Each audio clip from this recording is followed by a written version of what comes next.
Hadi sasa dunia imezoeleka kwamba padri, askofu na makardinali wa kanisa Katoliki hawaoi, lakini hii haikuwepo kabla. Acha nikujuze kwamba mapapa 39 wa kwanza walifunga ndoa na walioa kabisa.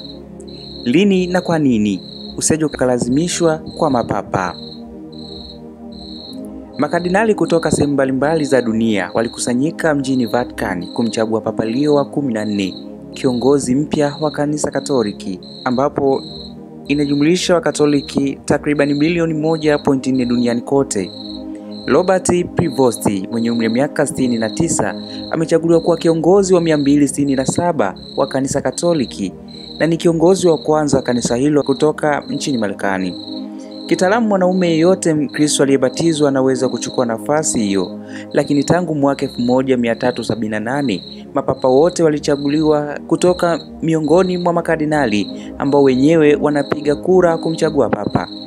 Sharti la makasisi kuwa waseja limekuwa mada ya mjadala katika kanisa kwa karne nyingi, na kumekuwepo na wito wa mara kwa mara wa kukubali wanaume waliooa kuwa makasisi. Hata hivyo, msisitizo huo wa useja na kukaa bila kuoa haukuwepo kila wakati. Katika kanisa la kwanza la Kikristo, makasisi wengi na zaidi ya mapapa mmoja walikuwa wanawake. Mapapa waliooa katika kanisa la kwanza: Papa Hermosdas ambaye mwanawe alimlisi kama mkuu wa kanisa.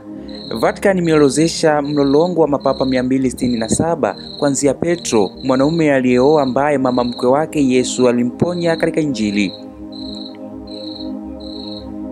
Makala iliyochapishwa kwenye tovuti ya Vatican inakili kwamba katika miaka ya mapema maaskofu wa kanisa na wahudumu wa kanisa la mapema mara nyingi walikuwa wanaume wa familia. Makala hiyo inasema ni wazi pia kwamba katika karne za baadaye makasisi walifunga ndoa walikadiri kubwa zaidi au ndogo, sehemu ya kawaida ya maisha ya kanisa. Makala hiyo inaongeza kwamba mapapa waliofunga ndoa wanajulikana kwetu, kwa mfano Papa Hermosdas kutoka mwaka 514 hadi 523, baba wa Papa Silverius aliyemfuata. Lakini wanahistoria wengi wa mapema wa Kristo wanaamini kwamba Peter na Hermosdas hawakuwa peke yao.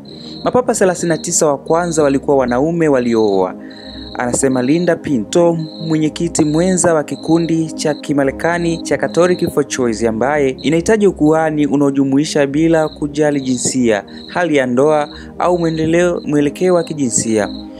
Mtawa huyo wa zamani ambaye aliacha kanisa na kuolewa na kasisi wa zamani anahoji kwamba hakuna sharti la wazi la useja katika mafundisho ya Yesu. Wataalamu wengi ambao BBC ilizungumza nao wanakubali kwamba viongozi wengi wa kanisa la awali huenda walikuwa wanawake.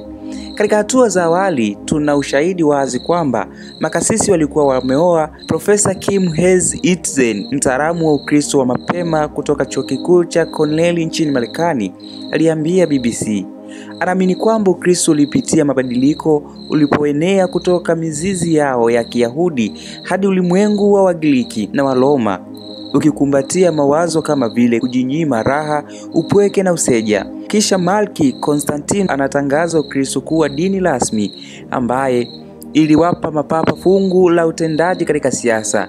Kwa kawaida mapapa walitoka katika familia zenye vyeo vya Kiroma au marafiki wa milki wa Ujerumani waliokuwa wakitawala, alisema Mia Milton, profesa zamani wa theology na falsafa katika chuo kikuu cha jiji la Dublin. Baada ya kuanguka kwa dola Kirumi katika karne ya 5, eneo dogo karibu na Roma ikawa mataifa ya upapa. Mwaka 756 hadi mwaka 1870 yakitawaliwa na papa. Kanisa lilikusanya mali na mamlaka na enzi ya fitina ya kisiasa ikaanza.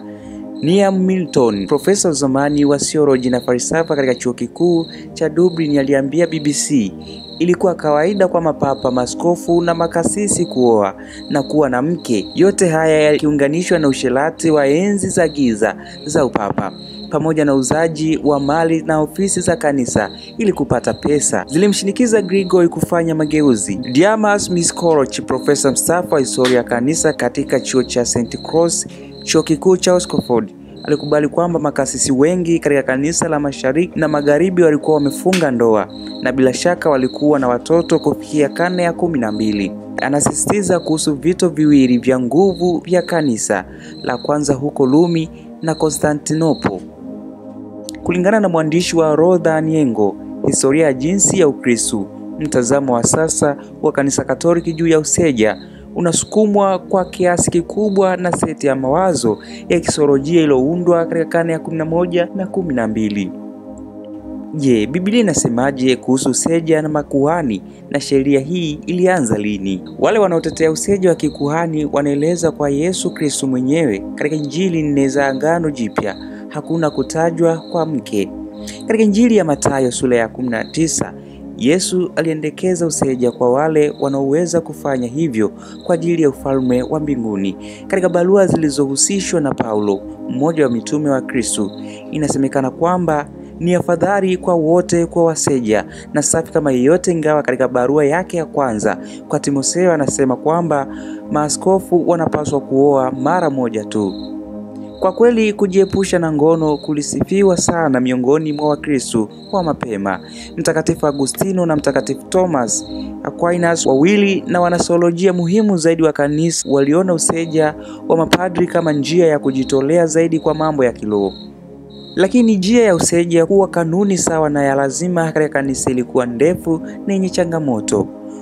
Mwaka wa 325 baada ya kifo cha Kristo, Baraza la Nisea, baraza la kwanza la kanisa la ulimwengu wote, lilishughulikia swala la useja wa makuhani kwa ombi la matawa wa Kirumi Konstantino, na mwaka wa 692 baraza la Trullo, mkutano uliofanyika Konstantinople chini ya Justinian wa pili, ulitangaza useja kuwa ni lazima kwa maaskofu, lakini desturi hiyo bado haikutekelezwa kwa usawa. Useja wa makasisi wa kanisa ulikuwa sababu iliyochangia mgawanyiko mkubwa kati ya makanisa ya Kikatoliki na Orthodoksi katika karne ya 11, kama ilivyokuwa katika matengenezo ya Kiprotestanti zaidi ya miaka 400 baadaye. Marekebisho ya Gregorian yalianzishwa na Papa Gregory wa 7 katika karne ya 11, na mabaraza mawili ya Lateran ya 1123 na 1139 yaliweka msisitizo mkubwa juu ya kujiepusha na mahusiano ya ngono na useja. Hatimaye ukawa sifa ya kubainisha mapadri wa Kikatoliki baada ya matengenezo ya kanisa katika karne ya 16. Mwaka 1654, Daktari James Kelly kutoka chuo kikuu Durham aliambia BBC mtazamo wa Kikatoliki wa ukuhani hauruhusu tena kasisi kuwa na mke kama wanaume wengine, kwa sababu ulimwakilisha Kristo katika Ekaristi na Kristo mwenyewe hakuwa ameoa. Familia ya kasisi sasa imekuwa mkusanyiko lake. Kwa hiyo matarajio katika kutoka kwa kanisa pamoja na waumini ilikuwa kwamba padri awe mseja aliongoza.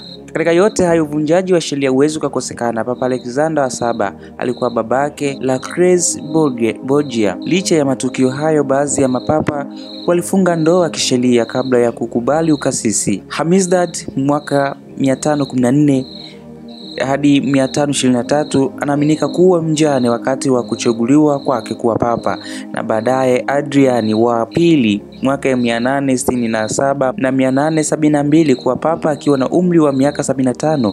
Mkewe na binti yake waliishi naye katika jumba la Lutheran hadi kulingana na analisi ya karne ya 9 na Mtakatifu Belton. Pia walioa kabla ya kuwa papa, na kwamba wengine walikuwa na mahusiano ya nje ya ndoa na kuzaa watoto. Wanawake wawili wa Kiitaliano wenye ushawishi kwa kawaida hutambuliwa kama mabinti haramu wa makardinali ambao baadaye walikuja kuwa mapapa.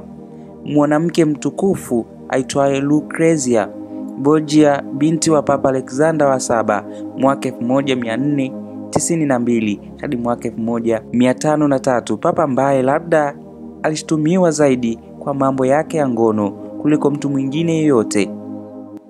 Na Felice della Leva, mmoja wa watu wenye nguvu zaidi, binti wa Renas wa Italia, alifanikiwa zaidi mwaka 1503 hadi mwaka 1513. Ijapokuwa kanisa limeonyesha kubadilika kwa kiasi fulani, kanuni za kukubali makasisi waliofunga ndoa zimelegezwa katika kanisa la Anglikana na madhehebu mengine ya Kikristo, na wanaume waliooa wametawazwa kwa muda mrefu kuwa makasisi katika makanisa ya Mashariki.